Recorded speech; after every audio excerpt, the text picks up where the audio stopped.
Good morning. Glad you're here. And man, it's getting warm. I was out fishing and this last week, and my father-in-law, he was an editor of a newspaper for a long time. We were fishing together, and he's now a pastor. And I was asking him some questions. I was like, tell me about what you did before when you were editing newspapers. Like, what was that like? And he was telling me about being an editor of a newspaper, and I said, were there any like moments where you really missed the boat, like as an editor, like you did a bad job? Because it's pretty noticeable when an editor does a bad job, right? Like when they've missed what they were supposed to do. And he was like, well, there were a couple times where things didn't go well. And he said, like there was one time where, for instance, we took we had a picture that was posted of a prom king and queen, and then right next to it we put a headline, but the headline was for a different story, but it said, 2 murderers caught, but the picture looked like it was these two. He's like, it wasn't the best. Their parents weren't thrilled with us, and they wasn't like one that they cut out and put in their scrapbooks, like that whole thing. He's like, that wasn't great. He said there was some other ones. He lived in Illinois at the time. He said, for instance, we had one where he said there was a town called Oblong, Illinois, not far from us. And he said, and so that was a town that was actually one of our subscribers, and so we sent newspapers to Oblong. He said we also had some other towns in the area. If you've ever heard of Normal, Illinois, that was in our area. Some of these other ones. He said we did post one time a wedding announcement: Oblong woman marries normal man. And he was like, that was kind of weird. And he's like, I was like, that's pretty good. He said, yeah, there was. He said those were all right. He said there was one that really did get us in trouble for real. And he said. JCPenney's was having a really big sale, and they took out a full-page ad, and it was specifically a men's shirt sale. But we forgot a really important letter, and we forgot to put the R in shirt, which is a very different sale.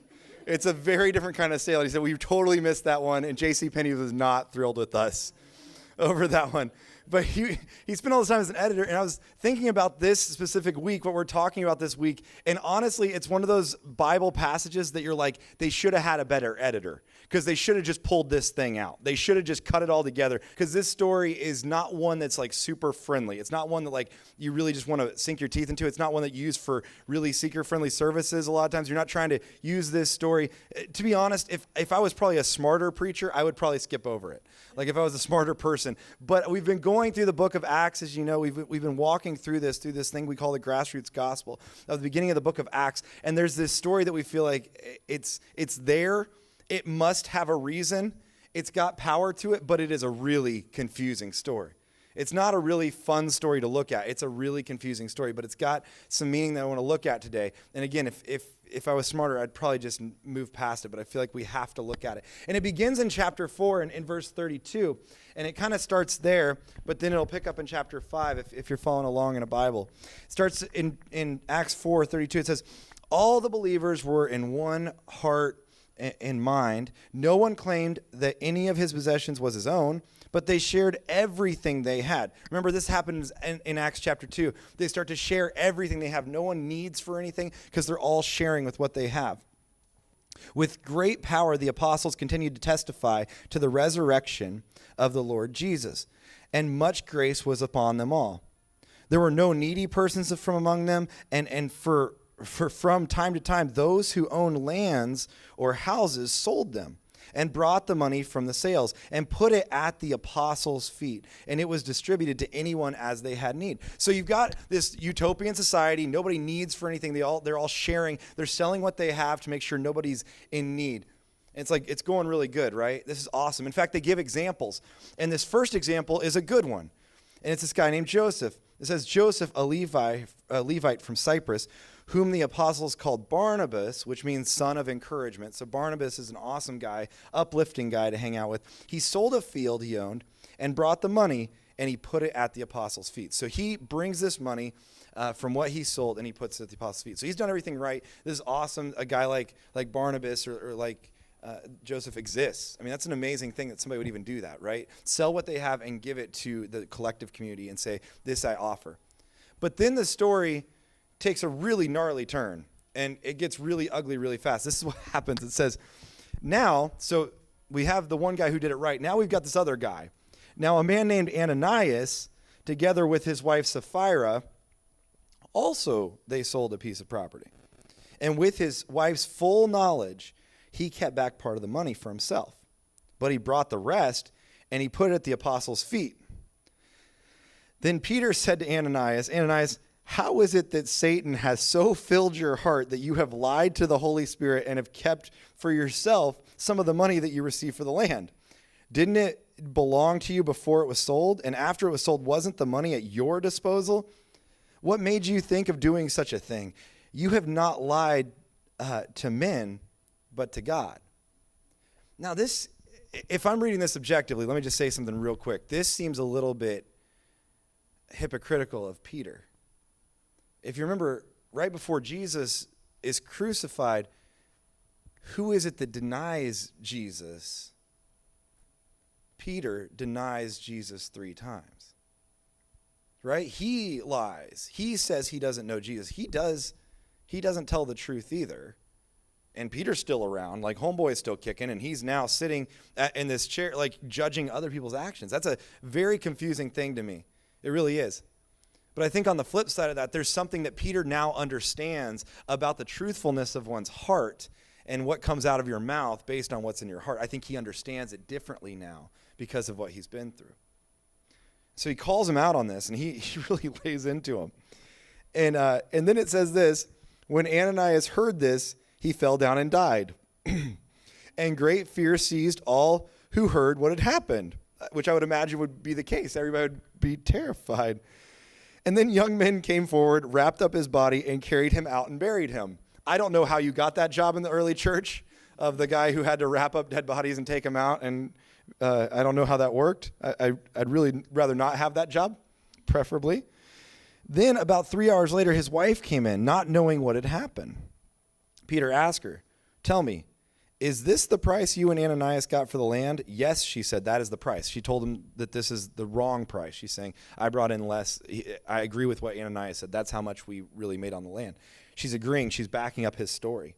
And Peter says to her, how could you agree to test the Spirit of the Lord? Look, the feet of the men who buried your husband are at the door, and they will carry you out also. And at that moment, she fell down and died. Then the young men came in again. Like, I don't know how often this was happening, but they were apparently on high alert. And they came right on in, finding her dead, and carried her out and buried her beside her husband, which is very kind of them. Great fear seized the whole church and all who heard about these events. So that's all I've got. So have a great week. That's the offering baskets are in the back. I mean, that is a messed up story, isn't it? Like, that story is not one that like you hear a lot of because it's really not super fun to look at. I remember when I was a kid, we went to, like other kids, they grew up in normal houses, and I grew up in a pastor's house. And they grew up in like normal people houses where like they would do normal kid things. And so they'd come back like after summer, and they'd be like, what'd you do for during the summer? They'd be like, I went to camp, and I went to, they'd be like, I went to Disney World. And, we went to the beach a lot, and they'd be like, what'd you do, Kevin? And I'd be like, I saw the inside of a Nazarene church. That was pretty cool. I've never been in one of those before. So it was like totally different, like they had a bigger pulpit. They had an organ. You should have seen the pipes on that thing. That was my life. Like, that was me being cool. Everybody else had like cool stories, and I was that guy who was like, we went to churches. That's what we did. And I remember we were on a trip somewhere, and we were at a church. It was not a pastor that we would normally hear speak. And he spoke, and he preached on this sermon, and he had one of those awesome church guy accents, like the really good pastors. That's how you knew he was a good pastor, because he had like that gravitas. And he could make like, he'd say like, Jesus. And he could make God into a 2-syllable word, where he'd be like, God. Because God, and you're like, what's just one syllable, bud? You can just push them together. He'd be like, God, and the Spirit of God was in that place. And he read this passage, and he read this scripture, and then he literally says, and if you do not give, we're going to pass the plates. And if you do not give, God may strike you dead. He literally said that. And I was like, God's kind of a jerk, apparently. Like, as a kid, I was like, what is wrong with this? Right? That's all I remember thinking. And this story is terrifying, and it's kind of a double whammy. It's kind of the story has two problems with it in American culture. There's two things we kind of hate in this story, right? First of all, there is death. God is striking people dead. We're not super high on that whole situation. Like, we don't really love that. God is striking people dead. That's happening right in front of the apostles. It's happening in this moment. But secondly, it's about money. We don't like talking about money, that's for sure. We really don't like that whole situation. In fact, there's been statistics just recently showing, specifically in the millennial generation, that this is really a big concern. That in the millennial generation, that would be 35 and younger right now, that generation would say that actually 1 in 5 people in America, 1 in 5, 20% of people would say that giving money to a church or giving money to a religious organization of any sort is an extremist act. The word they use is extremist. It's an extremist act. Saying that's what we call terrorists. That's what we call people that we think are like way off base. They're saying that that is actually a belief now, that it's an extremist act to give money to a church, because we don't like to talk about money. We don't like to have people worry about money. Like, we don't want to talk about that in the church. We don't talk about it in any organization that we're a part of. That gets really dicey, right? The money part's like the scary part for us. And I think there's a part of us in the church where, especially when we first think about it, where we're pretty sure that for some reason, like, that God is always after our money. Like, he's always about it. He needs our money all the time. He always needs it. It's like God is panhandling for the kingdom. Like, he's out there like, please just give some more money to us. Because we have this idea that for some reason he needs it. And there's nothing further from the truth. God does not need our money to do what he's going to do. In fact, in Psalm 50, he kind of drops this really great line. God kind of puts on a sassy pants, and he says this to the people. He actually says, if I were hungry, I would not tell you, for the world is mine and all that's in it. God's going, if I was hungry, you wouldn't be the ones I'd come to. This is all mine. I created all of this. I don't need your food. I don't need what you have to offer. I'm God. I'll be fine. So why does God talk about money all the time? Like, why is that something that's part of the Bible? In fact, it's believed that there's almost 2,000 verses in the Bible that deal specifically with money. So he talks about it more than anything else. Why is that so important? Why is money the thing that comes up over and over and over again? And Jesus answers that question in Matthew 16, right? He gives us this very easy answer where he says, because where your money is, where your treasure is, what's there too? Your heart will be there too. Your heart's going to be there too. See, this isn't a conversation. This isn't a story about money. This is a story about where their hearts are.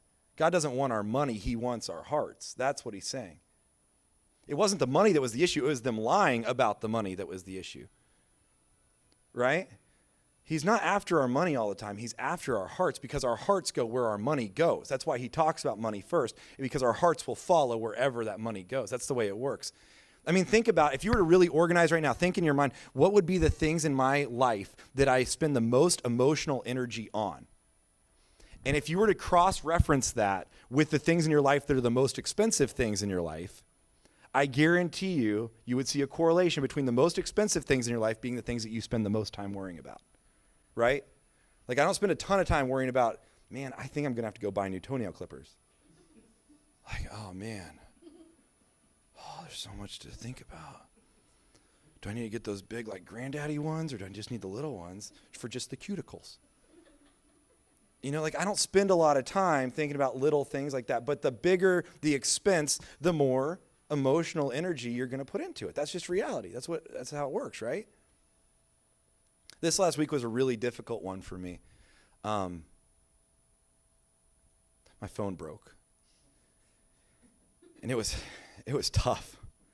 You know? I mean, like, I don't know if you guys have ever had this happen, but my phone was broken. I went to open up the screen one day, and I just swiped, across, and I couldn't hit the buttons. It wouldn't respond on the screen, and the phone it looked good. Everything was fine, but I couldn't use it. The screen was dead. The screen was not doing anything for me. It would show up. It would show the picture, but I couldn't get any of the numbers to go in. I couldn't unlock the phone. Nothing mattered. And it's amazing, right? When you have this moment happen to you, it's like you go through all 5 stages of grief for your phone.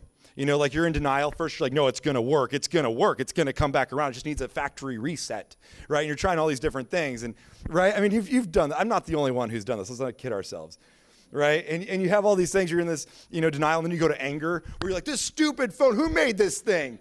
I hate this thing anyways. I don't even want it. I don't even like phones. Phones are the worst. And you start going into anger and you want to throw the thing and you get mad. And then you go into your bargaining phase where you're like, but I probably need a new one anyways.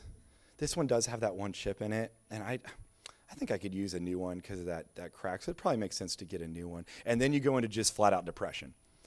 And I went to the Apple store at this point in the depression mode, and I got there, and I had to go to the Brandon one because the one in Tampa didn't have appointments for like 2 weeks. And so I went to the one in Brandon, and I got there, and I looked around, and everybody else at the Genius Bar was in the same boat as me, just depression everywhere. I mean, you could just see it in their eyes, and I was sitting there with my phone. I'm thinking, I can't even like text anybody to tell them the pain I'm in right now.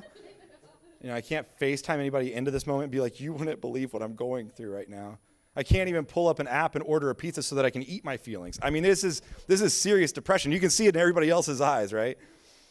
And it's amazing that where my treasure is, my heart is. There's part of me that's almost emotional. And then you come to acceptance where they come out and they're like, hey, your phone's dead. And you're like, great, okay. And you have to move on.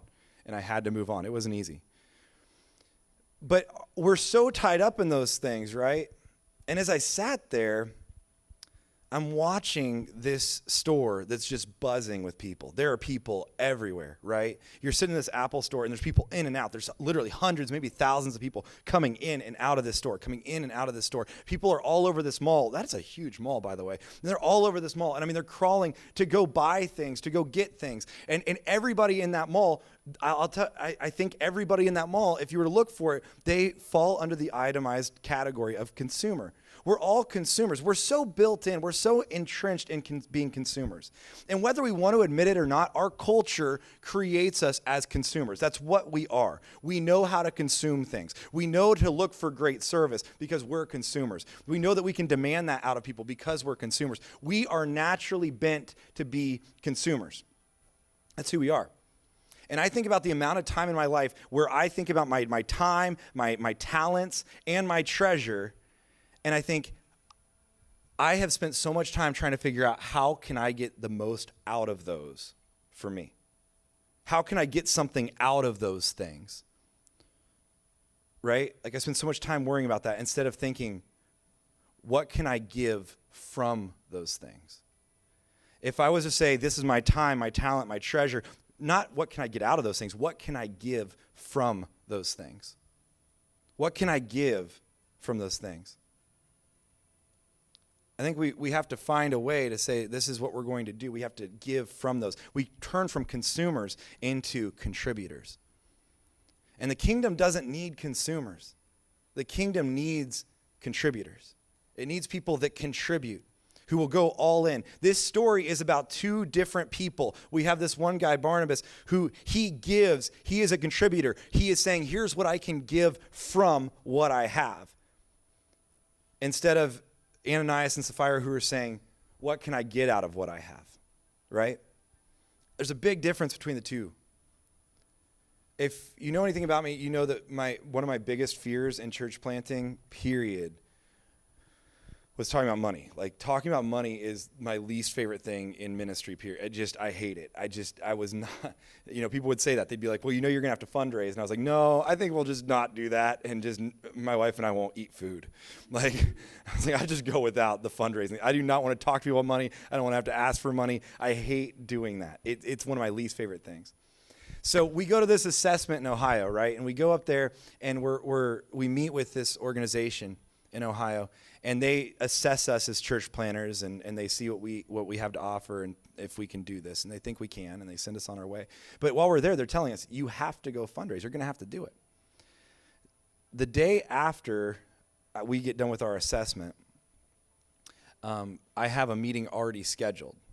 And it's a friend of a friend in Dayton, a guy I've never met before in Dayton, Ohio. His name's Wayne. Now, Wayne is a friend of a friend, and all I've heard about Wayne is really intimidating things. Like, Wayne is a very successful businessman.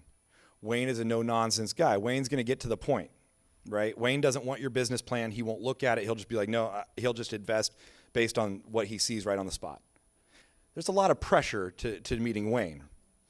And so we fly Annie up because Annie knows Wayne, and this is our insurance policy, is Annie's much nicer than Kevin. And so let's bring Annie up because he has to like her, right? So we bring Annie up, we fly her up, and we go to meet Wayne, and we go sit down at a restaurant, and we're waiting for Wayne to show up, and we're thinking it's good because we're early. And so we're here early. Wayne's going to come to us, and then we're going to talk to him about the church and see if he'll financially back us.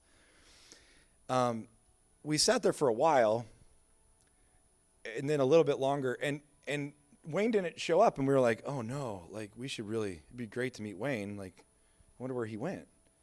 And we're thinking maybe he bailed. Like, does he not really like Annie that much after all? I mean, he still likes me, obviously. And so we're like getting a little nervous. And so we call Wayne, and we're like, hey, where are you at? And he's like, I'm sitting by the fireplace.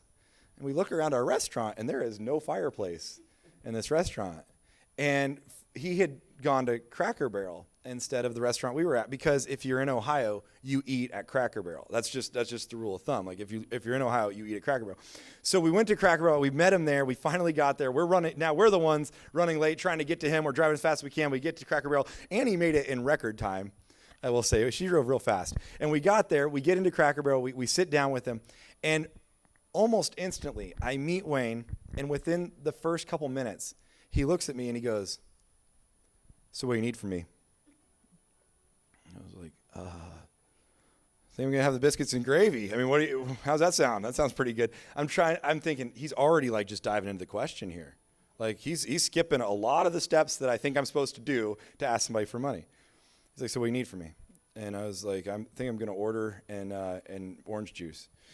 That's what I need. And so I'm sitting there and we start talking. I try to get him talking about things and his business and different things.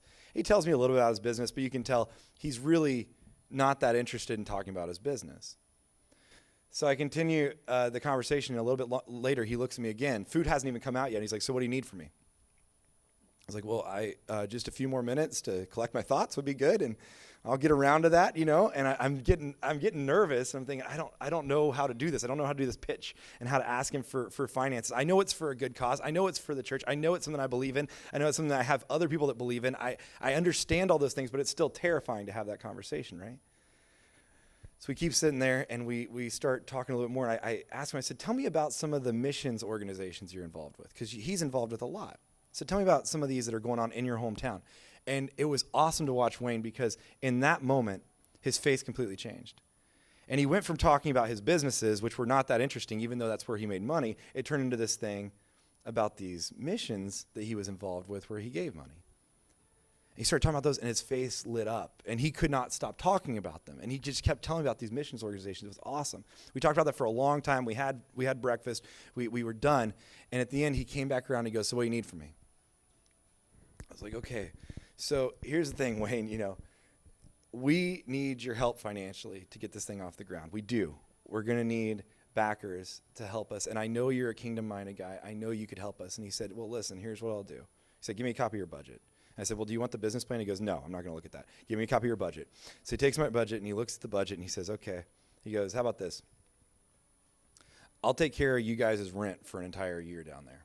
I'll take care of that. So every month your rent, I'll pay that, which is crazy generous for a guy who's never stepped foot through the doors of this place.